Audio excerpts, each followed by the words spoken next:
Քո հրաշքն ամեն օր ուղերձների շարք։ Երկու բանակների իրողությունը։ Այս ուղերձով մենք նոր շարք ենք սկսում, որը կրում է «Հավատքի պատերազմ մղելու առանձնահատկությունները» անվանումը։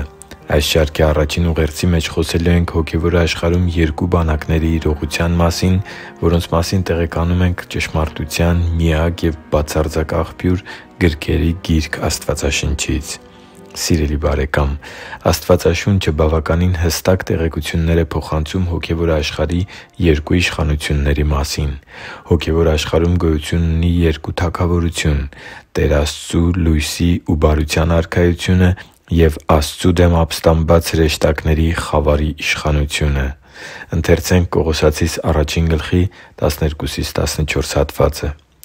«Գոհություն մատուցելով Հորը, որ մեզ արժանացրեց մասնակից լինելու սրբերին բաժին հասած ժառանգությանը լույսի մեջ,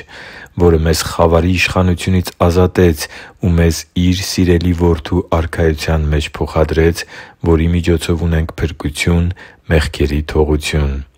Վերը բերված աստվածաշնչյան հատվածում խոսվում է Տեր Աստծու անսահման մեծ սիրո մասին և հոգևոր պատերազմի էության մասին։ Բոլոր այն մարդիկ, որոնք դեռ չեն ընդունել Տեր Հիսուսի ուսուցումները և Նրա իշխանությունը, հավատալով մեր մեղքերի քավության համար Նրա զոհին և մեր փոխարեն Գողգոթայի խաչի վրա Նրա կրած չարչարանքների իրողությանը, այս բոլոր մարդիկ խաբված են չարից և դեռ գտնվում են խավարի իշխանության գերության մեջ։ Յուրաքանչյուր մարդ, որ որոշում է կայացնում հավատալու Տեր Հիսուս Քրիստոսին, Նրա սիրուն վճարած փրկագնին և փոխանցած ուսուցումներին, ինչպես նաև որոշում է կայացնում ապրելու Քրիստոսի աշակերտի կյանքով, հնազանդվելու Նրա կամքին և հանձնարարություններին,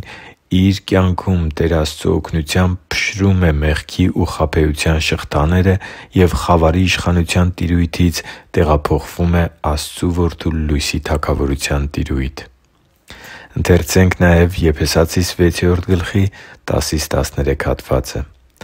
«Այսուհետև զորացե՛ք Տիրոջով և Նրա զորության ուժով,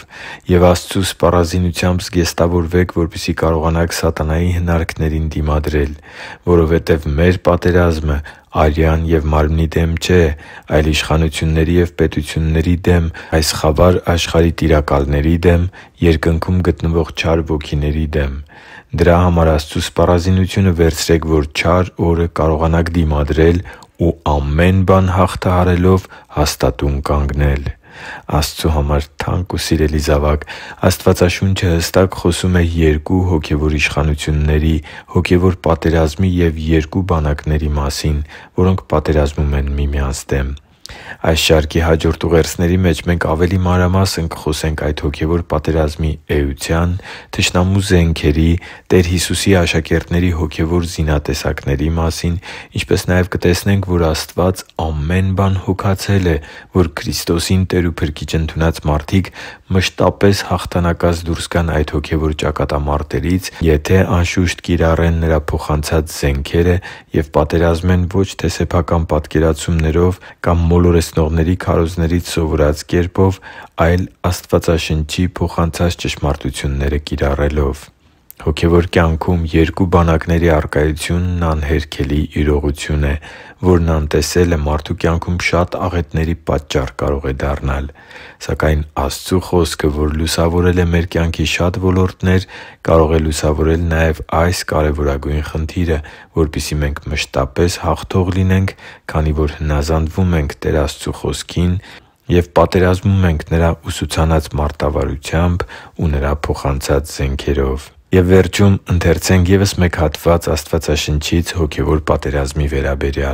«Եվ Նա ինձ ասաց. «Մի՛ վախեցիր, ով Դանիել, որովհետև այն առաջին օրից, երբ մտադրվեցիր ըմբռնել և քո անձը քո Աստծու առաջ խոնարհեցրիր, քո խոսքերը լսվել են, և Ես եկել եմ քո խոսքերի պատճառով։ Եվ պարսիկների թագավորության իշխանը 21 օր դիմադրեց ինձ, և ահա Միքայելը, առաջին իշխանավորներից մեկը, եկավ ինձ օգնելու»։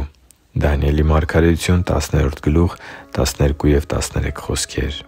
Հոգևոր պատերազմը անհերքելի իրողություն է, սակայն նույնքան անհերքելի իրողություն է այն, որ Քրիստոսի հավատարիմ աշակերտներն այս պատերազմում հաղթողներ և ավելին, քան հաղթողներ են, եթե սովորենք հոգևոր պատերազմի ճիշտ ռազմավարությունը և կիրառենք հենց այն հոգևոր զենքերը, որ Աստված է մեզ փոխանցել։ Հիշի՛ր, որ դու Աստծո հրաշքն ես, և Աստված սիրում է քեզ։ Շնորհակալ եմ, որ դու կա՛ս։ Սիրով և աղոթքով, Արման Մանուկյան։